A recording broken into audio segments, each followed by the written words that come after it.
Good evening, everybody. Good evening, everybody. Can you hear me? I can't hear anybody. Please, if you can hear me, just drop A. Like chat me, write A. Okay. Yeah.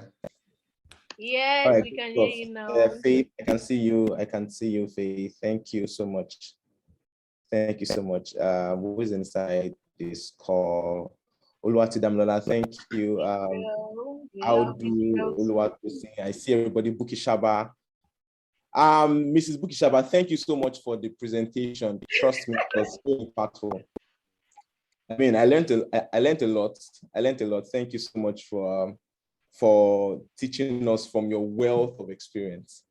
Really appreciate it. Ikeoluwa Joan, Israel, thank you for coming to this program. It's beautiful, and it's so nice to have, people who are passionate about growth on this call. It's so nice to have people who don't want to be stagnant, because I believe that the fact that you're on this call means you are not comfortable.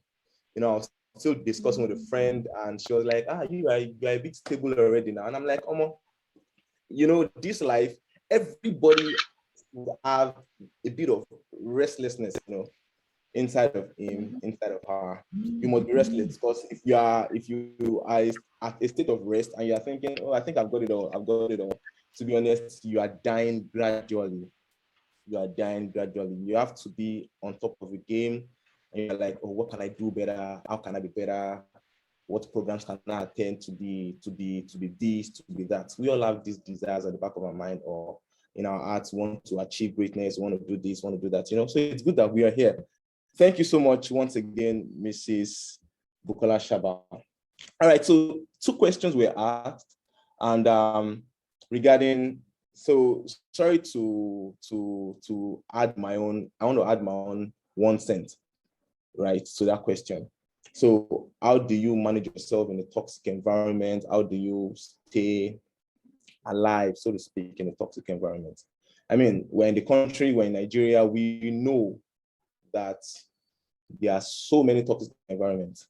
I mean, some couple of weeks we've been seeing trends and trends, about how bosses are tough on their employees, about how the workspace is not friendly, about how toxic the environment is, right?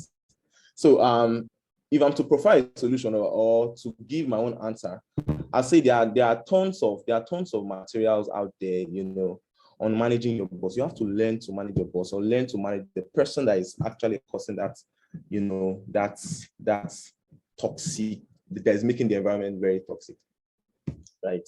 So I worked in a management consulting firm back in Abuja, and I had some bosses that were very toxic. I mean, to the extent that they were fighting in the office. When you are fighting, you are getting very, very, very physical in the office. I'm like, are you serious? And all of that. But I learned something. I learned to manage these people. So as much as, I just got back from NYSC, got out from NYSC, finished service and all of that good stuff. And I didn't even know what's up. All I just needed to do, I was just on my own lane. As much as possible, I tried to be in their good books. I tried to stay in their good books, because I need the money. I need the money to support my mom, my dad. So just peanuts, peanuts at the time. But I learned the act of managing your boss. It's a tough one. It's an art that you have to learn. And Mrs. Bukola Shaba said something that nobody should actually be in this toxic environment. But it's just the way things are in the country. I'm an HR person, and I know that, by and large, HR is not really what it is right in Nigeria. Do you get? So even the HR that actually talking that, we want this, there are people that are actually probably doing things that are not ethical. They're not ethical. Second question, I don't know if that answers your question, but learn to manage your boss. Know how to be in his good books or in our good books. right? They are giving you a task to do it as much as you can. Some people are fault finders. I know they know how to look for faults in whatever you do. They never believe that you can do anything to the best of your ability. But do your best as much as you can. Stay abreast of what is happening outside. Where can I move to? Sharp. I mean, you're in that organization, you are thinking of moving out. You have it at the back of your mind. I'm not going to be here forever, so I'm going to stay here just to get the cash. I'm going to stay here to make my own impact. I'm going to stay here because I understand how my role actually benefits or impacts the grand scheme of things here. So also, how do you stay on top of your game? So Mrs. Bokonashava mentioned something that you try to be abreast of situation or of information out there, bookmark tabs and all of that, their websites, just bookmark. But if I don't know how many people how many people are in my shoes. There are so many tabs that I've bookmarked. Even on my phone, I have like 50 tabs. It's not my fault. I'm only limited. I don't have so much time. As much as possible, I'll try my best. So if I'm to give you should I say an advice, I'll tell you that it's a rapidly changing, very, very fast world we're in at the moment. I mean, tons of materials are coming out, tons of information are coming out by the nanoseconds. As much as possible, whatever you can read at that time, at that instant of time, please do. Because if you like open your phone now, you are seeing tabs that you have bookmarked 2 weeks ago. Eventually you close it because those news are now stale. Okay, so as much as possible, be on top of the game by reading almost immediately. Just try and get the meat of the gist and you move on. That's my own take on that. So thank you so much once again, Mrs. Bukola-Shava. I really appreciate your session, beautiful session. So if I'm to move to my presentation, can I share screens now? Oh, great stuff. If you are still here, drop a J. Chat me a J. If you are following this call, just drop a J. Can I see anybody on this call? All right, so great. Let me just share my screens right away. Nobody's chatting me. I can't see no chats. Okay, I think. Okay, great. Thank you so much. Oluwatidamlola, Israel, Ike Oluwa, Faith. I see you. Oluwadamlola, thank you. Big team, thank you. All right, so can we all see my screen? I'm coming. Yeah, so great. So I'm talking on, my assignment is very simple, to be honest, very simple. I'm happy Chinonso did a very great job yesterday. Beautiful job, Mr. Chinonso. I mean, he really tried. I was in the session. He tried and he delivered. Mrs. Bukola delivered. Thank you so much. And I hope to deliver. I'm not so formal, so as much as possible, I'll try to be informal as I'll be informal as I can get, yeah. So strategies for upskilling, how you can completely choose and change your career. Yeah. On this call, I want to believe that we have people that just recently graduated from school. We have folks that probably even in their finals. We have folks that are just have just finished their NYC and all of that stuff. And it's not impossible that you are thinking that, oh, after this 5 years course, what exactly am I going to do in my life? After this, I studied law and 5 years in school. We've gone on strike. Okay, so say 7 years, 8 years I've spent on campus. What exactly am I going to do in my life? It's not impossible that we have folks like that inside this room. It's not impossible that we have people that just finished or are currently serving, and you're like, this national service said, okay, where exactly am I going to work? What do I even want to achieve from life? Right. So I think this is actually presentation for you, or this is the program, so to speak, program for you. Let me move to the second. How do I move? Okay, great. So I'm gonna start with a quote. If you don't try to create the future you want, then be ready to manage the future you get, right? That's a quote from John C. Maxwell. If you don't try to create the future you want, then be ready to manage the future you get.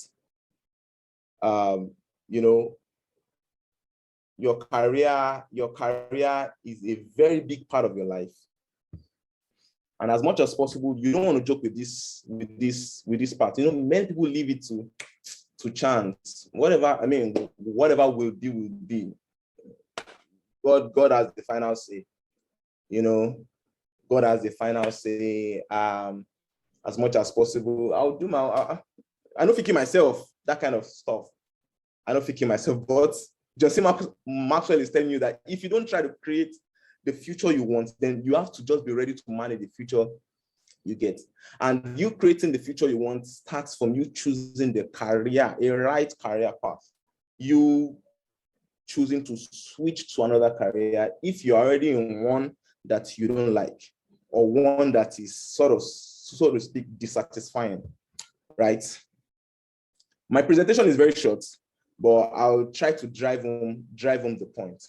So let me give you a short story about myself. I studied engineering physics in the school of Obafemi University. And trust me, I didn't want to choose engineering physics. But as a matter of fact, I opted in for mechanical engineering at the time because, you know, mech engineering, doctor, lawyer was the in thing. I mean, you must be, if you are not a doctor, then you are a lawyer. If you're not a lawyer, then you are probably a mechanical engineer, or this IT thing. That wave has not even started at the time, you know. And I opted in for mechanical engineering. I wrote the exam, the post-UTM exam, and all of that, but I didn't meet the cutoff. And then I was given engineering physics. Oh, okay. What exactly is engineering physics, to be honest? I don't know. Engineering physics. Okay, I'll do it. But I did my best. Year 1, year 2, year 3, I tried to pull my weight and all of that good stuff. I didn't know what exactly when I was entering into it. I mean, okay, I think they said it's applied physics. Okay, let's go and apply the physics now. So there was physics and there was applied physics. That's fine. And then, you know, I in my 300 level, I got into associations. I tried my best possible to, you know, to join professional organizations and all of that. That will actually help me out there, because I knew at initial that I wasn't going to use the engineering physics, right? And I think it was part 4 first semester. You know, I just had this. I noticed that the human relations thingy was easy for me. I loved the concept of you know, recruitment, talent selection. You know, I was made the head of protocol back in RCF, and if you know RCF very well, back in school, you know, that's Redeemed Christian Fellowship. You know that it's really a big organization, right? And then I was made the head, and you know, the way I managed my team members at the time, it was exceptional. Exceptional in the sense that I'll tell you why I say it was exceptional, right? So student union governments, we usually had executives and all of that, the president, we had the general secretary, you know, we had the Lord Chancellor for law, we had, you know, I had big people, so to speak, big student union execs, you know, under me. That's in my fellowship, in my subunit. And you know, the way I managed them, I didn't come from the angle of, oh, I have to be the Lord, I have to be the boss, you know, they made me the head of protocol, okay, I have to do, no. I came from the angle of, I understood these people, I understood the way they were, their personalities, I understood their frame, and then I managed as such. And when I was leaving, I was, to be honest, I was the best leader at the time, RCF, RCF. And my senior colleagues, they came to meet me. Hey, why? How you doing? How you doing? I mean, you had the president of SUG, sorry, the GenSec of SUG. I had the GenSec of economics department. I had the Lord Chancellor for law department. I had different people under my. And then, I was like, I did the best I could. I tried to understand them. I didn't law them because they were first students before they even became a member of RCF, right? So once I finished from school, I tried to polish myself. I tried to look for organization. I knew that HR was actually my thing. I love HR. I actually want to go into the space. I want to delve into the space. And so I decided to take up certifications. Okay, let me even know exactly what this professionally now. Let me know what this HR is all about. And I deep dived, so to speak. I networked with so many professionals in the industry. At the time, I maximized LinkedIn. Just let me know what exactly. So after I finished, I went on to work for an organization that's the management consulting firm in Abuja. How did I get the job? I got the job out of should I say, tenacity. I didn't want to be at home after my school days. Okay, what exactly am I going to do? I just want to work. I didn't want to be the guy that I stayed at home for. I didn't stay at home for 1 month after school now. No, because I was always going on Eventbrite. What new events is happening? I just want to learn more about this HR. And then I got into that organization. And then so what really happened? How did I get into the organization? I met this man at the boss at an event, and he spoke very, very beautifully and intelligently. So I went to meet him. Sir, as I was talking, I was Googling him. Okay, this man, okay, where exactly is he? I went on LinkedIn. And then when he just finished and he came out of the room, I went to meet him.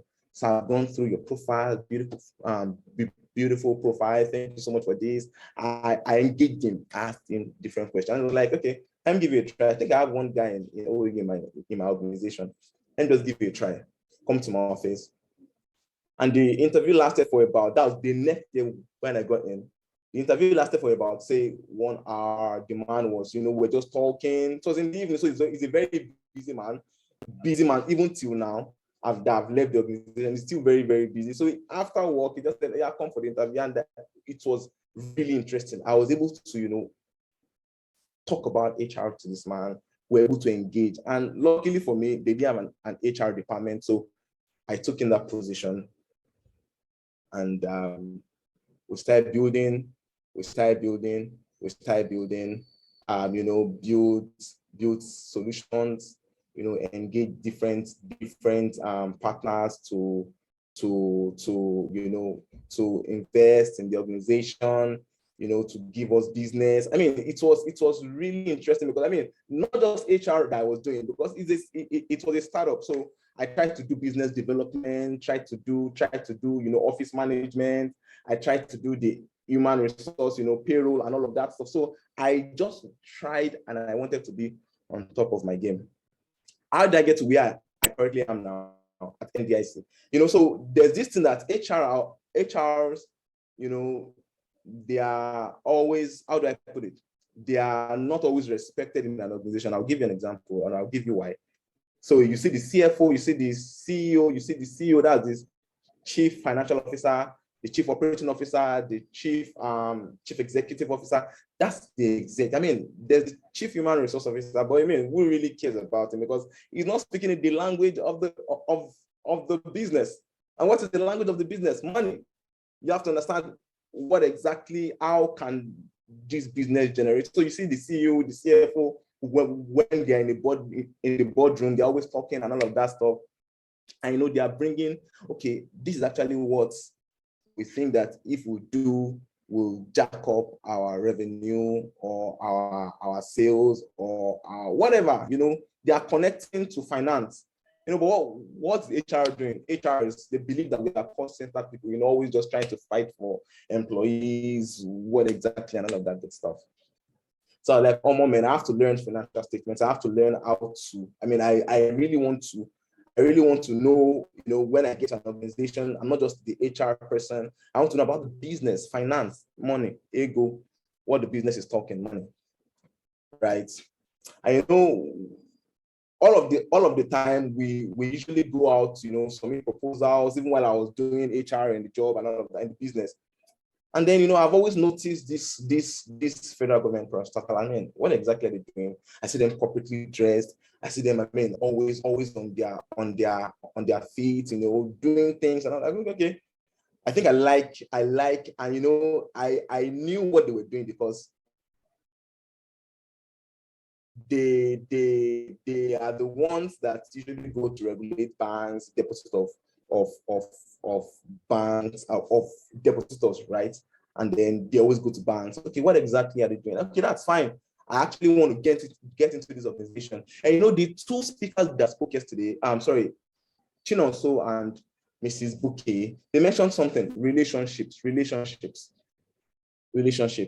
As much as you can, you manage relationships. You know how to keep in touch. You know how to communicate with people. So all the times I usually go to submit proposals, I was managing these people, managing them. Whilst I was managing the people in my office, I was managing deals that I was submitting proposals to. And when it was time to get it, I just submitted my CV. I was like, I want to get into this organization. I want to be able to understand, okay, what exactly NDIC does for the banks. How do you guys even protect depositors' insurance and depositors' money, and how do you ensure their cash and all of that stuff? The rest they say is history. I got in by relationship. And where I am today, still connecting it with HR. So we examine, and then we examine the banks, what exactly, understand ratios, understand liquidity, how exactly how is the bank, how are the banks faring, do they have money on ground? Those kind of financial stuff, because when you get to a business, that is what they want to. They are talking money, they're talking ego, they're talking cash, right? And that's how I got to where I am today. And I know I'm still work in progress, WIP. I'm still work in progress. I've not landed. Because I'm always on my toes.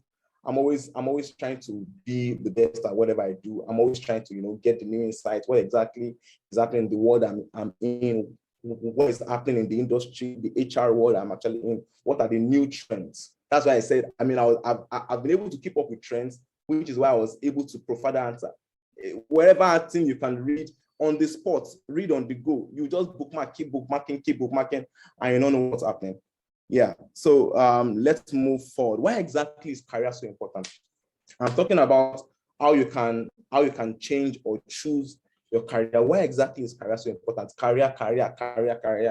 Why is it important? One, it makes up a large part of your life, right? So you wake up you wake up early in the morning, go to the office 9 to 5 every day, different jobs that you change and all of that stuff. Have you thought of the amount of time you are using in the office, or the amount of time you are spending on a particular career or on a particular job? It's a lot. You are spending so much of your time on a particular job. You're spending so much of your time trying to learn a particular skill and all of that. You don't want to joke with that part, in the sense that you don't want to relegate it to the back seat or put it on the back burner. And you're like, let me just post around, whatever will be with B.I.G, kiss Sarah, whatever will be with B. I think it's fine. Let me just post along. No. So your career is your identity, so to speak. Your identity, so to speak. You've been to conferences and seminars, or when you even want to introduce yourself to people, after introduction, they're like, what exactly do you do? They're asking you, what do you do? They're not asking you, what do you do for money, or what do you do for to keep body and soul together? No, they're asking you, what do you do? Just like that. What they're actually asking you is, what are you doing for a living? What are you doing to impact life? What are you doing that is adding to the bottom line in the grand scheme of things? What are you doing to impact humanity? So your career, so to speak, is your identity. And if you're not proud of that career, you're just be stammering. I do this. No. You want to beat your chest and say, this is what I do for a living, and this is actually how it impacts. This is where I work. This is how it impacts humanity. This is how I'm being a blessing to people around me, right? Direction and purpose. Your career gives you a sense of direction. It gives you a sense of purpose. Okay, I'm in this career. I've decided to take up this field. I've decided to work in this line. Okay, it gives you a sense of purpose, and it affects your happiness. Trust me, if you're in a bad career, you will surely be sad. It's not even a joke. If you are not in a career or in a job that lifts your spirit, that lifts your morale, you will be sad always. I know we have so many sad people in the world now. We don't need any other addition, right? We don't need a new addition. Then move to the next slide. Some common reasons why people change careers. Yeah, new passions and interests. You have a new interest about a particular field. You're now interested in new changes. I think I want to explore this. I want to explore this career path. You have a new passion now. Okay, I think I want to feed this passion. Let me feed this passion and see where it leads. Yeah. Some people want to embrace new challenges. Say their career that they are currently in now is not so challenging again. You can actually start up a career path, and you are so vibrant, so passionate about it. So it was challenging to you at the time, but as time goes on, man, let me just move forward, Jerry. I think it's not as challenging as I thought it would. Some move because of flexibility, or some choose a career path for flexibility. FH, work from home. COVID actually brought and has opened us to a world of opportunity. COVID has actually, shown us a different world of work. It has shown us a different side or a different angle, and people are seeing that. I can be flexible. I don't have to go to the office 9 to 5. Man, don't kill me. I can decide to, just be with my all I need is laptop, and don't even give me food. Give me laptop, give me internet. I'll work from home. Why do you have to stress me to come to the office? I enter traffic. I'll be in traffic for hours, and and then when I get to the office, I'm no longer productive. People want flexibility. Some people are stressed out. Some people are stressed out where they're currently at. They are stressed out, and they're like, I want to change. Some people want more money, more cash. People want more money. People want, they see what is possible out there. They see that it's possible to have a lot financially.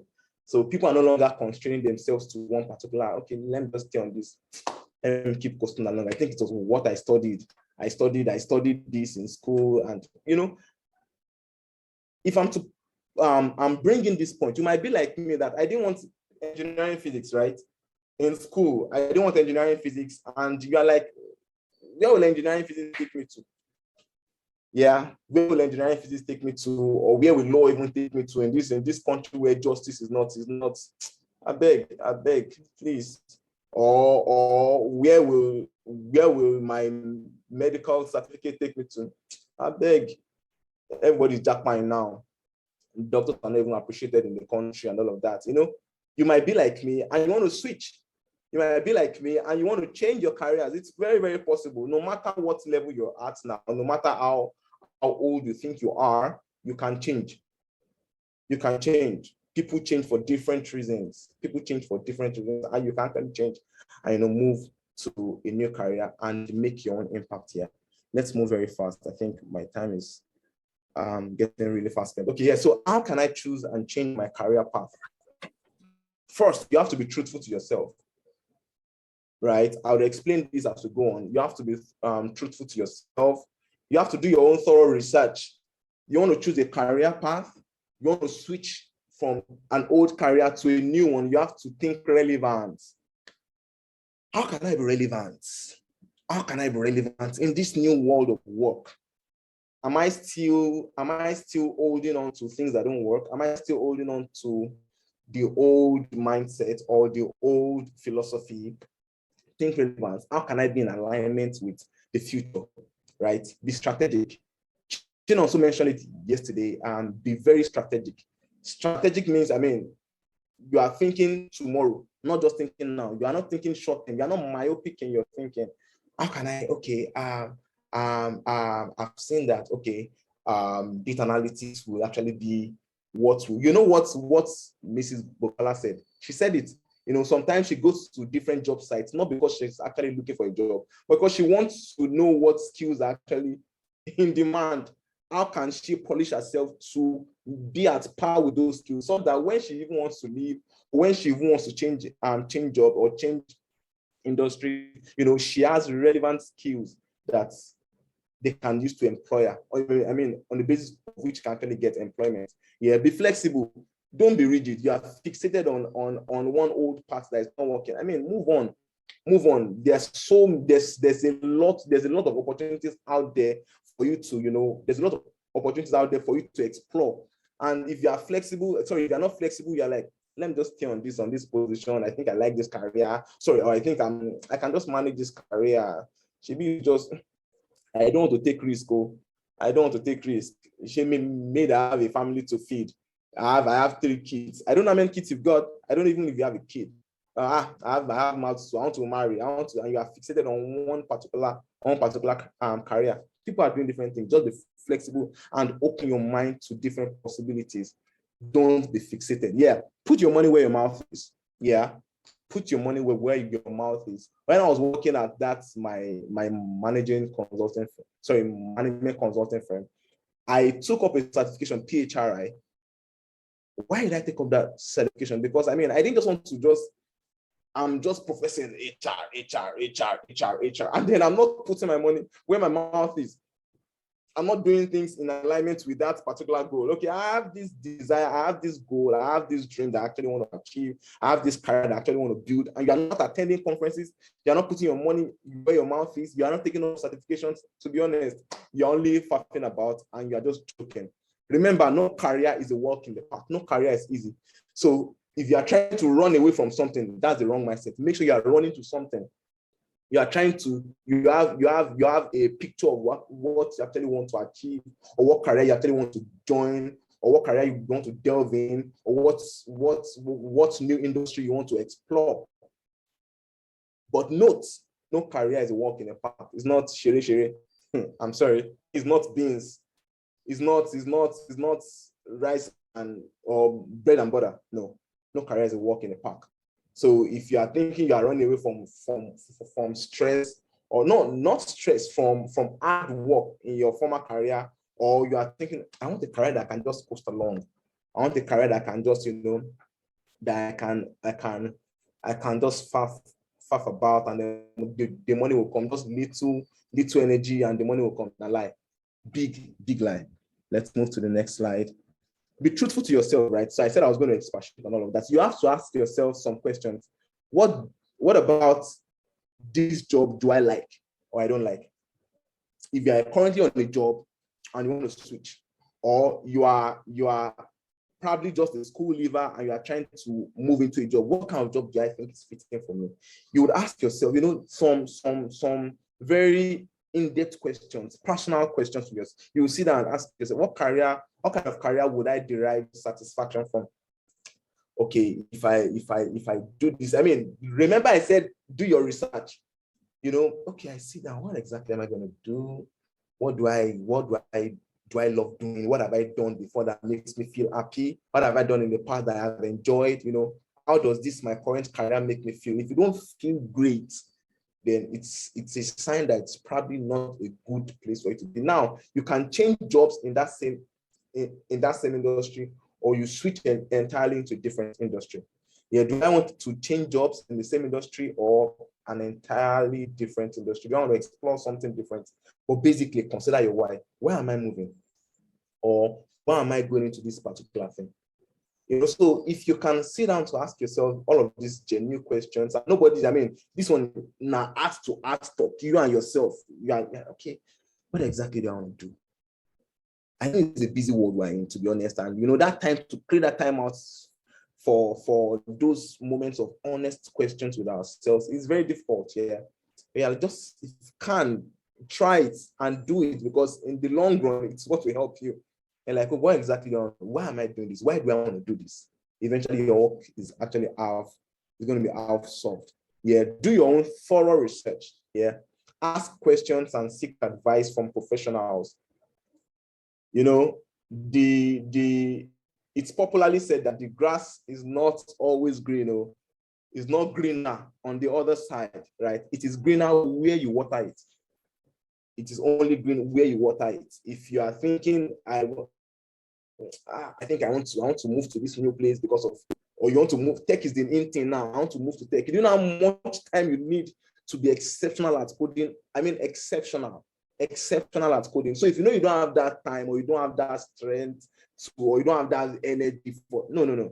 Move to somewhere where you think, okay, I think I can still cope with this.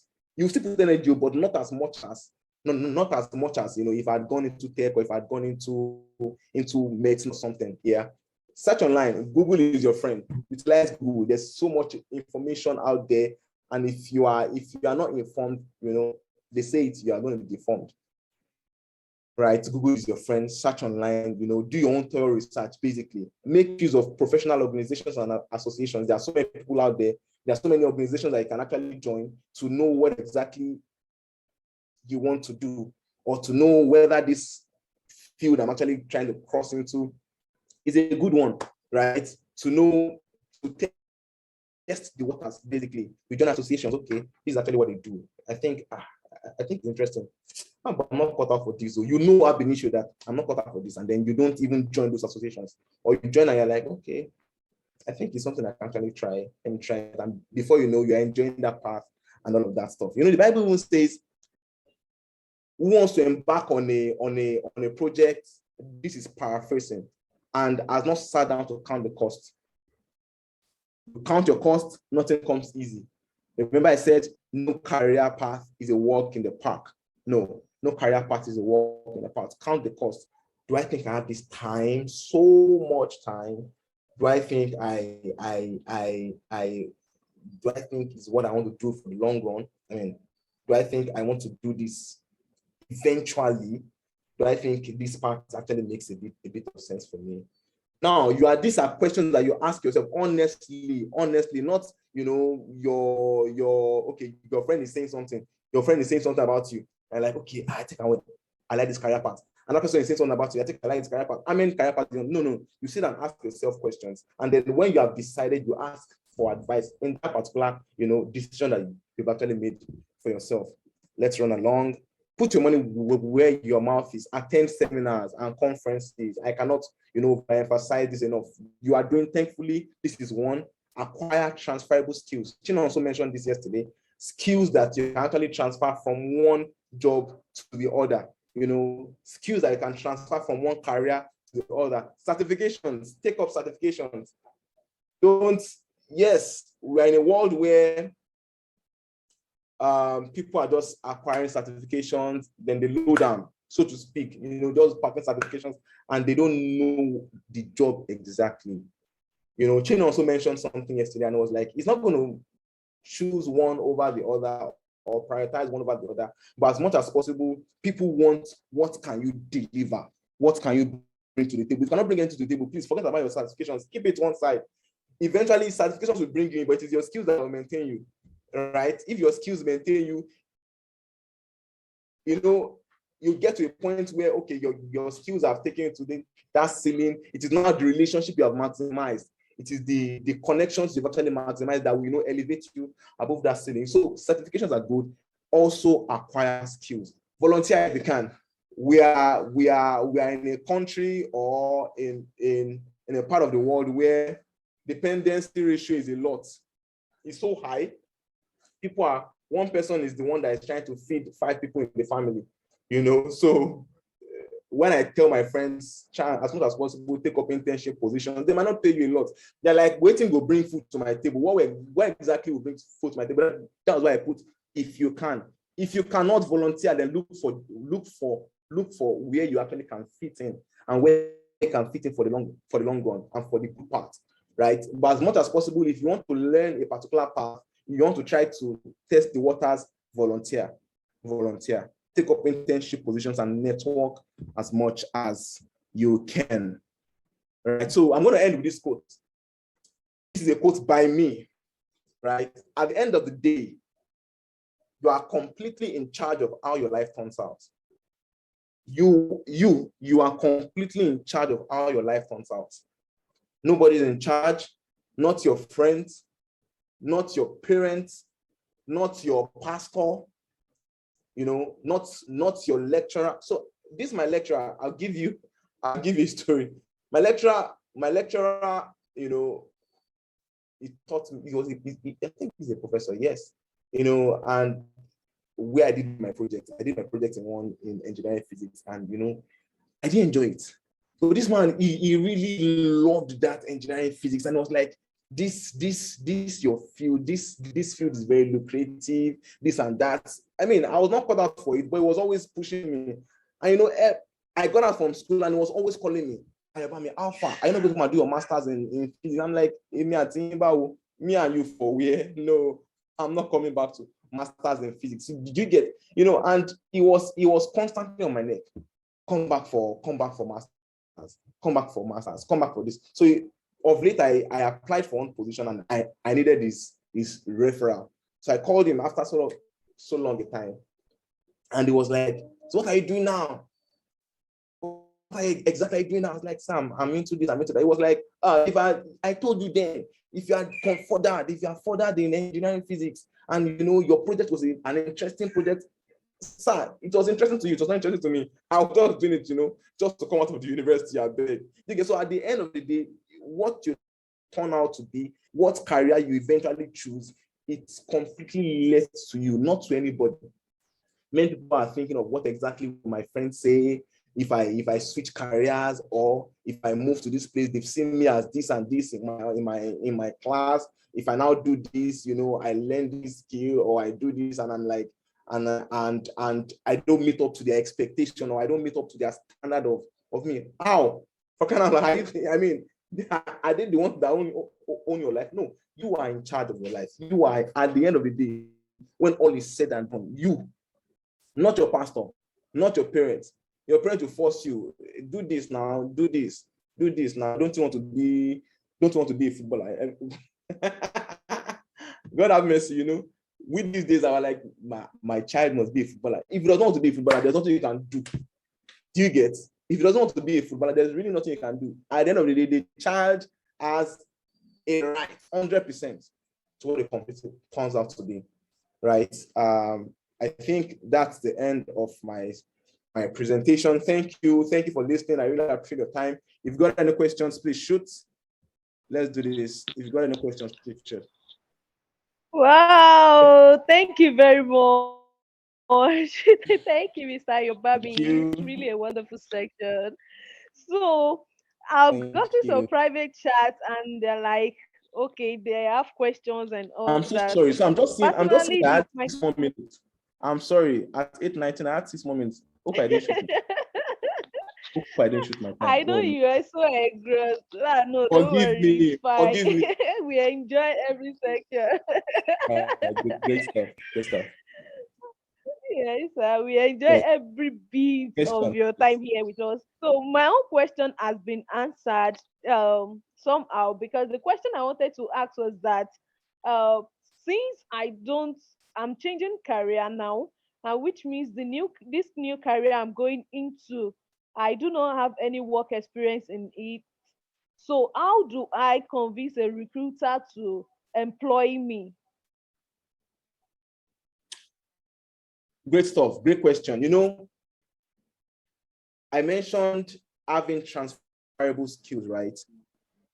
There are recruiters that will take a chance on you. There are positions that are for entry level. Are you aware?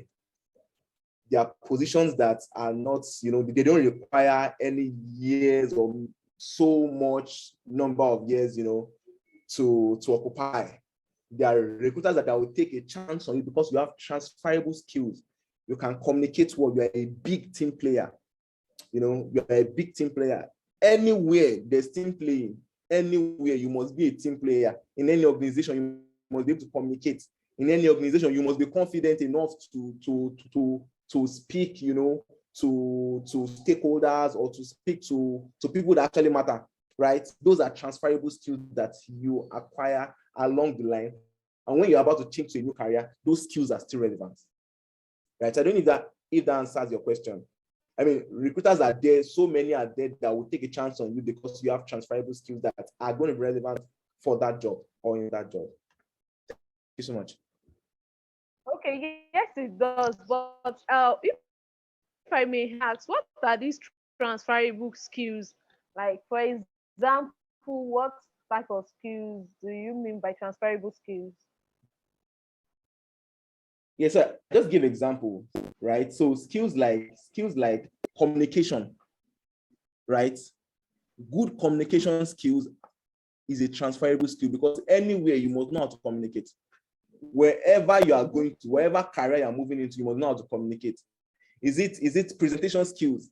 Those are great transferable skills because anywhere you must be able to present your ideas and people can make a sense out of those ideas. Collaborative skills, you are able to collaborate with people, team playing. You are not a loner. I think I can do this myself. I want to do so. No, team playing is very transferable and is required almost in almost any organization, in almost any career, right?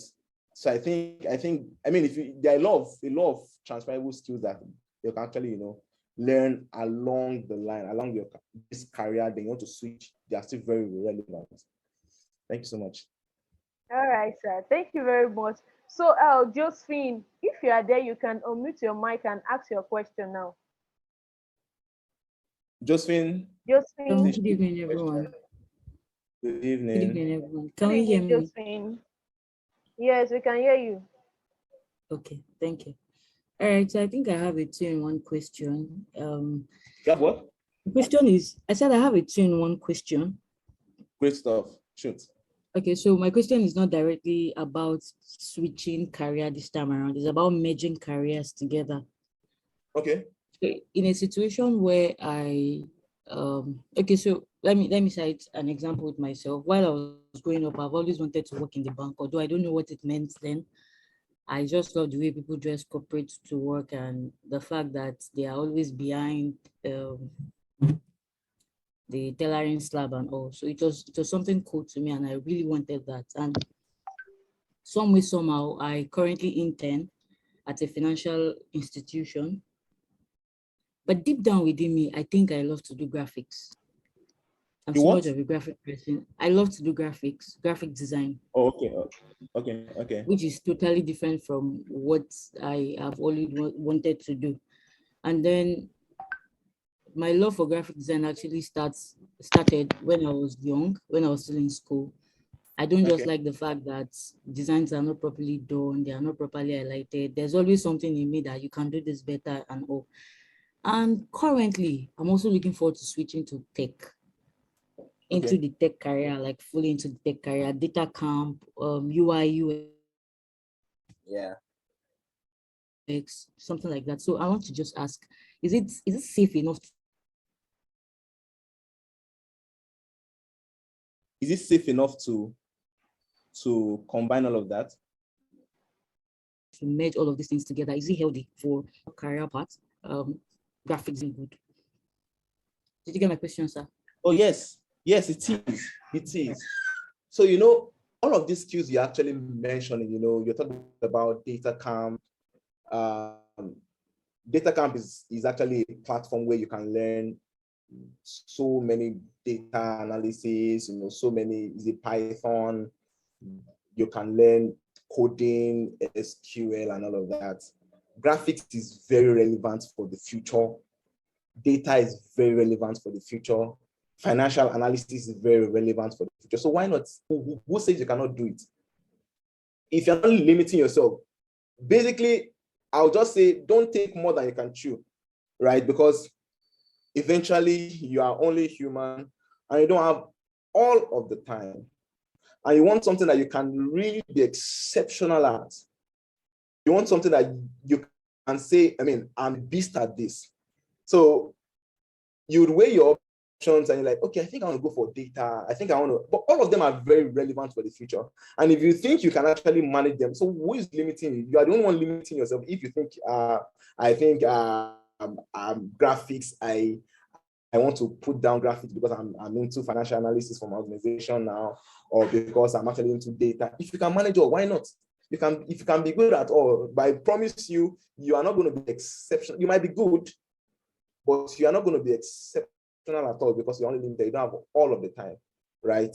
So I don't know if the answer is your question. You can do all. We are talking about relevance. We are talking about being strategic. You are thinking future. You are not being myopic. You are not just thinking about now. You are not just thinking about what can I do to just keep body and soul together. No, you are thinking about future. And all of those skills that you mentioned are very, very relevant. Did I answer your question, Josephine? Yes, please. Thank you so great much. Stuff.